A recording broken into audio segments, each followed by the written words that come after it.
Feliz día a todos. Vamos a comenzar con lo que sería la exploración semiológica del ojo interno a través de esta evaluación especial, que es la técnica del fondo de ojo. Vamos a comenzar primero con lo que sería la parte teórica de lo que tenemos que ver y lo que no vamos a ver, o lo que es normal y lo que no es normal en este examen especial, y finalmente vamos a terminar con lo que sería la técnica y el reporte adecuado para esta evaluación semiológica. Entonces vamos a comenzar con lo que sería la primera estructura a delimitar y a evaluar a la hora de adentrarnos en el ojo del paciente, que sería el disco óptico.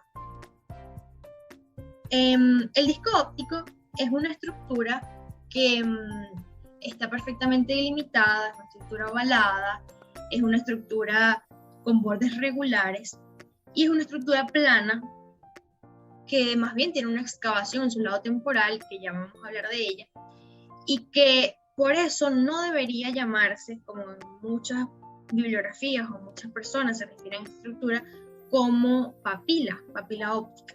El término correcto que vamos a utilizar a continuación y a partir de ahora es disco óptico, porque no es protuyente, no sobresale, de hecho es excavado y es aplanado, y entonces vamos a llamarlo según la forma correspondiente a su forma real. Entonces, aquí tenemos el disco óptico. Como ya lo mencionamos, vamos a hacer rápidamente un vistazo hacia lo que es, qué representa el disco óptico. El disco óptico anatómicamente no representa más que ese pasaje esa conjugación. Muchas bibliografías lo podemos leer como que es la cabeza del nervio óptico, porque es donde empiezan a conjugarse todos esos axones de las células ganglionares, de la retina, que van a confluir para entonces ir en su camino hacia el cerebro, hacia la corteza occipital, y van a crear ese canal, que es lo que vemos aquí en la imagen esquemática, este canal con estos axones amielínicos y mielínicos de esta retina, que es el canal esclerocoidal. Entonces, en ese canal, en ese pasaje de esos millones de fibras ópticas, de esos axones ganglionares, va a haber una estructura, que es la lámina cribiforme, o la lámina cribosa, que la vemos aquí, que va a estar perforada. ¿Perforada por quién? Por esas millones de fibras que están pasando, que forman ese nervio óptico que se van en su camino hacia el cerebro. Y es importante recordar esta lámina cribosa, se las menciono porque más adelante, en el fondo de ojo, puede ser que en algunos pacientes la veamos, y esto lo debemos tener en cuenta para que no nos alarmemos como que es algo patológico, algo completamente malo, porque es una estructura que puede en algunos pacientes visualizarse. Entonces, fíjense, es importante también recordar este desdoblamiento, esta depresión que hace aquí la retina, la coroides luego la esclerótica, porque esa falta de acompañamiento entre una capa y otra, gracias a esta forma que adquiere, gracias en este canal, que forma lo que sería el disco óptico y la excavación, como lo vemos aquí arriba, también se van a formar otras estructuras que podemos visualizar en ese fondo de ojo gracias a la luminosidad de nuestro equipo. Esta imagen de la derecha simplemente es para recordar cómo debemos ubicar cada estructura a la hora de hablar, no solo del disco óptico, sino de las demás estructuras que vamos a hablar en el fondo de ojo, que todo lo que es lateral a cada ojo es temporal, y lo que es medial, es decir, hacia la nariz, es el segmento nasal. El disco óptico, como lo vemos en esta imagen, lo vamos a ubicar hacia el lado nasal de nuestro fondo de ojo. Y vamos a evaluar estos 6 aspectos que son los más importantes y resaltantes cuando vamos a ver el disco óptico: la forma, el tamaño, el color, el contorno, la excavación fisiológica y los anillos y crecientes. Vamos a ir tratando cada uno de ellos.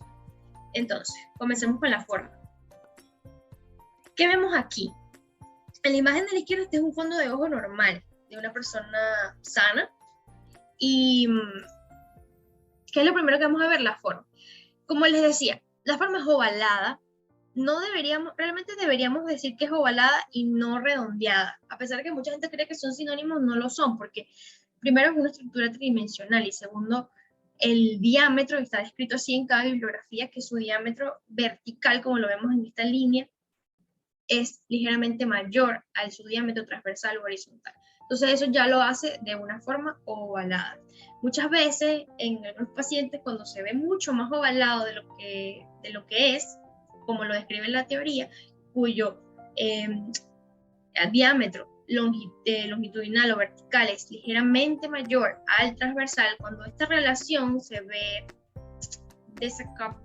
desequiparada, entonces, o desproporcional, vamos a decir que está mucho más ovalado de lo que es, y eso puede ser signos de astigmatismo en ciertos pacientes.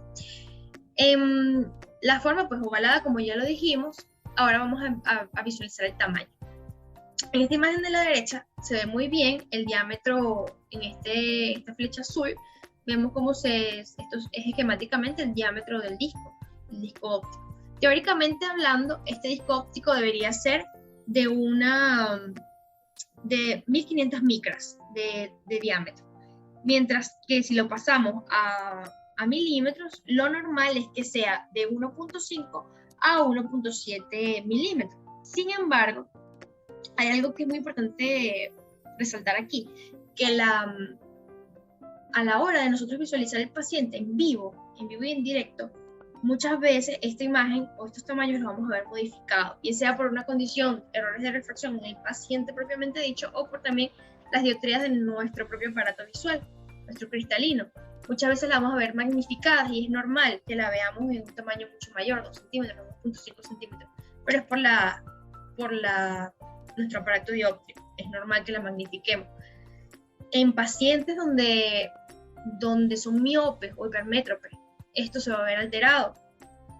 Y a pesar de que no es competencia de la asignatura, no es objetivo de la asignatura, es importante que sepamos esto para poder esclarecer estos objetivos o estas diferencias, que un paciente por ejemplo, con miopía, este diámetro del disco óptico va a ser mucho más amplio, mucho más grande que un paciente que tiene, por ejemplo, hipermetropía, un paciente que tiene un disco óptico mucho más pequeño, ese diámetro es mucho más pequeño al de una persona normal. Entonces, el otro parámetro que vamos a visualizar es el color. Se describe que el color de este disco óptico es rosado anaranjado, como lo vemos muy bien aquí en esta imagen, rosado anaranjado. Y que ese color rosado anaranjado va a estar ligeramente más coloreado o más pigmentado hacia el lado nasal, que sería este que vemos aquí, que el del lado temporal. Aquí lo vemos un poquito mejor, más coloreado el lado nasal que el lado temporal. También lo podemos visualizar en esta otra imagen que vamos a ver aquí. Fíjense, más coloreado el lado nasal que el lado temporal. Eso es perfectamente normal. Aquí hay algo que es importante hacer ya a la hora del momento de abordar al paciente con nuestro oftalmoscopio, y es variar la luminosidad o la intensidad de la luminosidad de nuestro equipo. Lo podemos hacer bien sea utilizando unas pilas que tengan una menor vida que otras que tengan que esté completamente nueva, o simplemente variando la intensidad de la luz, si nuestro equipo así nos lo permite. Esto debería hacerse para poder visualizar las dos variables que vamos a ver aquí. En cuanto al color, si aumentamos mucho la luminosidad de ese equipo, la intensidad de la luz, deberíamos ver un disco óptico mucho más pálido. O sea, ese color rosado anaranjado va a ser mucho más pálido que en una fuente de luz media. Si disminuimos mucho o llevamos al mínimo la intensidad de esa luz, entonces esa fuente, ese disco óptico, ese color, se va a ver mucho más rosadito. Eso también ocurre así como lo mencionamos, en los pacientes con miopía y con hipermetropía. Entonces, lo ideal sería hacerlo como a las dos intensidades de luz para poder visualizar esas diferencias o esas discrepancias que son normales. Vienen dadas por la intensidad de la luz de nuestro equipo. Lo otro que vamos a visualizar son los márgenes y los contornos. En esta misma lámina podemos valernos de la imagen para ver los contornos. Fíjense, a pesar de que el disco óptico todo tiene los márgenes bien definidos, son regulares, se describe que el polo superior, el polo inferior y el lado nasal tienen unos contornos más difusos que la del lado temporal, que es mucho más delimitado, más nítido. Aquí lo vemos también, fíjense, polo superior, polo inferior, lado nasal es como más borroneado, más difuso, por decirlo de una manera menos técnica. El del lado temporal es un borde mucho más definido, también lo podemos ver en esta otra imagen. fíjense, el lado borde superior, ven cómo se va perdiendo, más bien, uno sabe que aquí termina y aquí comienza, sin embargo, siempre se pierde un poco, hay una difuminación, igual que en el lado inferior, el lado nasal también está medio borroneado, a diferencia del lado temporal, como si lo vemos aquí perfectamente definido. Eso es normal y tenemos que conocer lo que es la estructura para que esto no nos impresione como algo patológico. Lo otro que vamos a visualizar aquí es la excavación del disco óptico. La excavación es lo mismo que veíamos en la imagen esquemática del principio, cuando esta depresión de las células lunares queda en esta excavación, y la vamos a ver que esta es una estructura, si bien es cierto que es mucho menos definida, de hecho vemos que sus bordes pues no son definidos al igual que los del disco óptico, de hecho son difusos. Es una estructura de un tamaño variable y está localizada más hacia el lado temporal del disco óptico que no es ni céntrica ni al lado nasal, es hacia el lado temporal del disco óptico donde la vamos a evaluar. Y es una estructura que su tamaño, eso es lo que principalmente vamos a evaluar en la excavación, el tamaño. Y por supuesto que esté presente o no, porque su tamaño está determinado por el genotipo de cada persona. O sea, genéticamente esto está determinado y en cada ojo, el derecho e izquierdo, o sea, de manera bilateral, esa excavación debería ser del mismo tamaño. Se dice que la diferencia, la proporción entre de una excavación del disco óptico derecho con la excavación del disco óptico izquierdo no debe ser mayor a de 1 a 2. O sea, 1 a 2, si es menor es normal. Si es mayor a una relación 1 a 2, entonces esto es desproporcional. Y esto más bien ocurre o le da al oftalmólogo un indicio de que puede ser un paciente que tenga un glaucoma crónico, que posteriormente pueda evolucionar a algo mucho más grave como una ceguera total. Entonces vean allí la importancia de simplemente lo que es observar esta estructura y saber que en un ojo y en el otro no puede haber una desproporción muy acentuada, porque nos da indicios de una enfermedad bastante grave como lo que es el glaucoma. Como ya se dijo, pues fíjense, no tiene bordes perfectamente delimitados, a diferencia del disco óptico, y en algunos pacientes, a diferencia de otros, se puede ver un poco más amplia la imagen de esta excavación, como lo vemos aquí, como lo vemos aquí, como lo vemos aquí.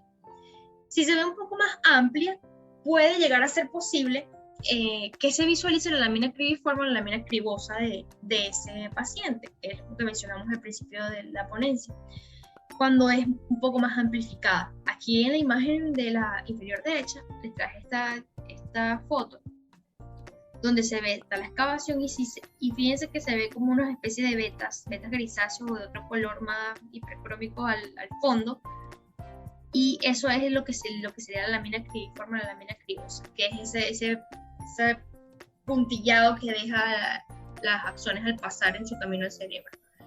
Es normal que podamos visualizar esto, sin embargo, los libros lo describen de manera más técnica como un jaspeado grisáceo, es lo que vamos a visualizar aquí.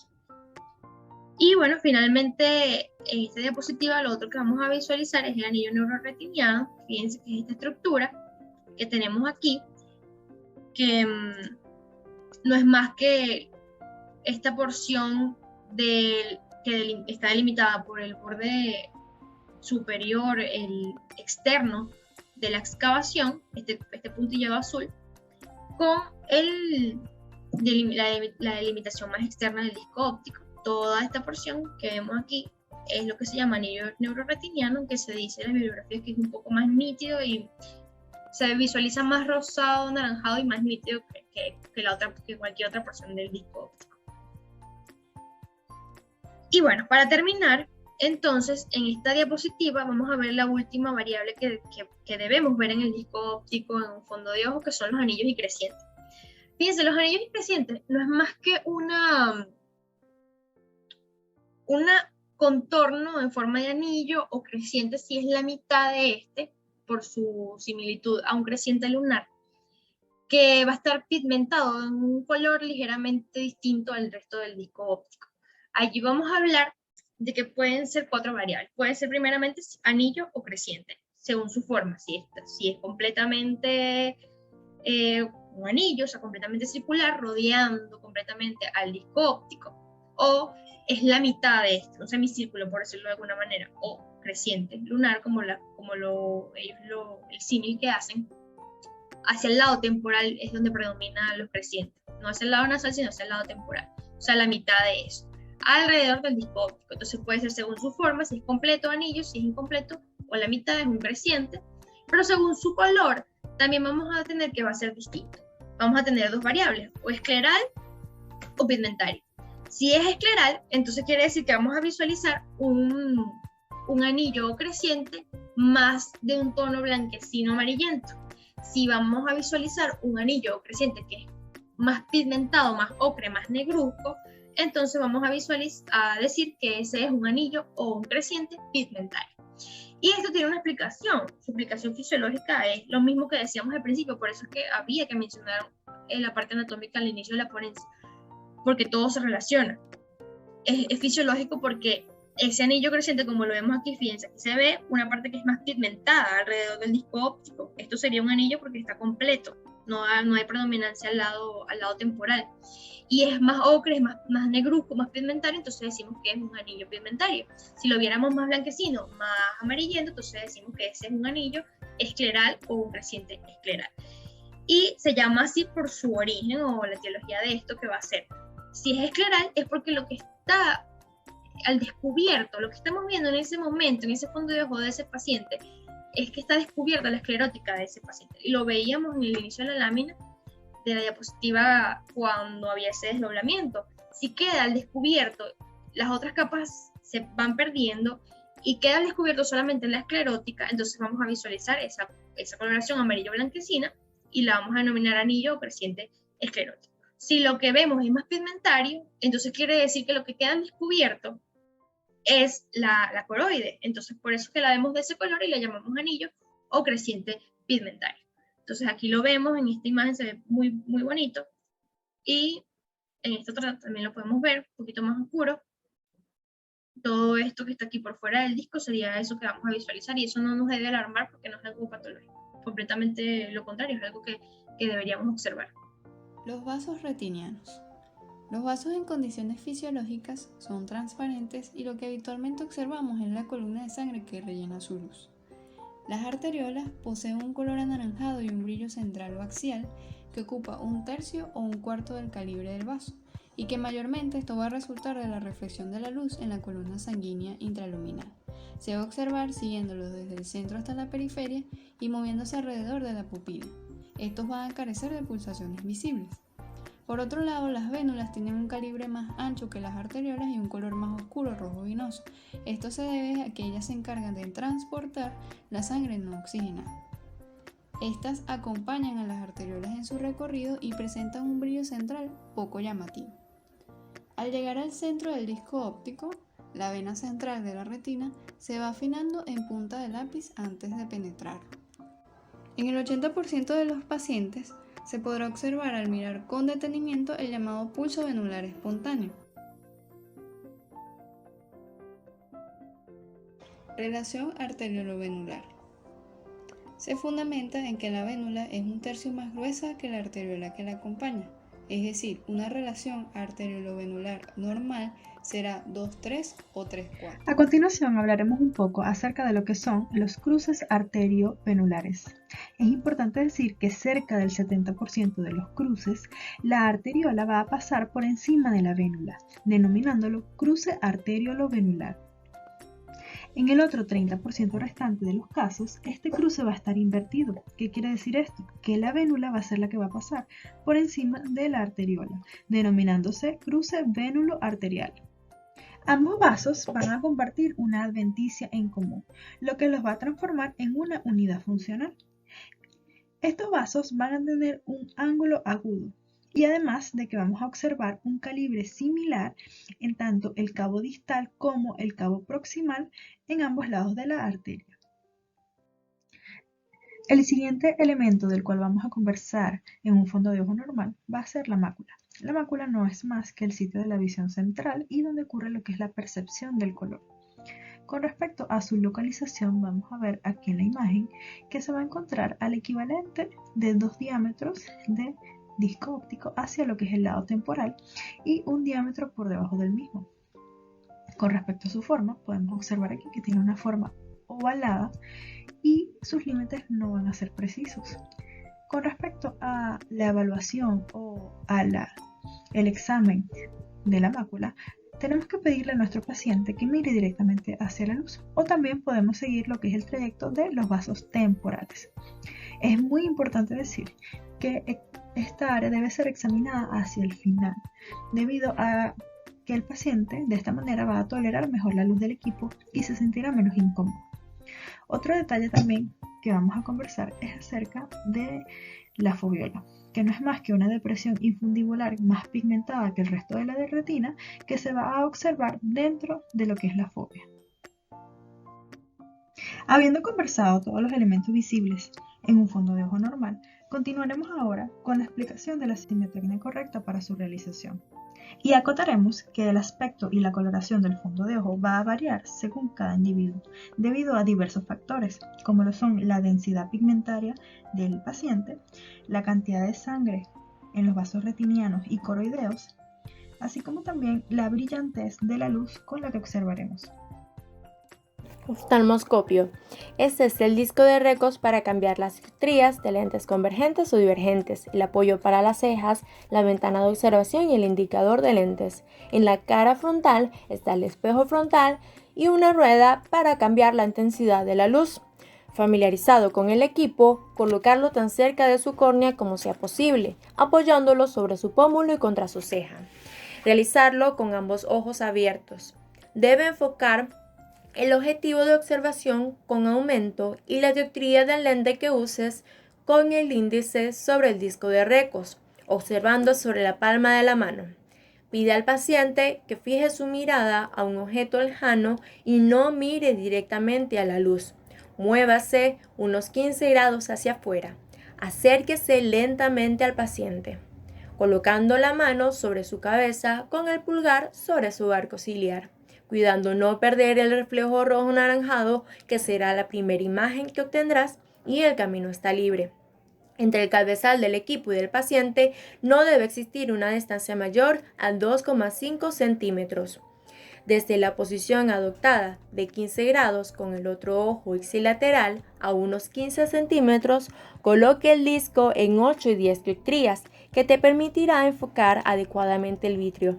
Ahora a 5 a 7 centímetros. Si no distingue detalles, gira el disco de Recos hasta hacerlo en forma clara y precisa. Desde allí podrás enfocar la cámara anterior, el iris y el cristalino. Finalmente, tendremos reporte de fondo de ojo normal. Retina amarillo-naranja. Disco óptico ovalado, con excavación normal, de bordes redondeados bien definidos. Color rosado. Cruces arteriovenulares en ángulo agudo. Relación arteriovenular de 2/3. Mácula situada a unos 2 diámetros de disco del borde temporal del disco y un diámetro por debajo del mismo, sin presencia de lesiones, y no se observa presencia de exudados ni hemorragias.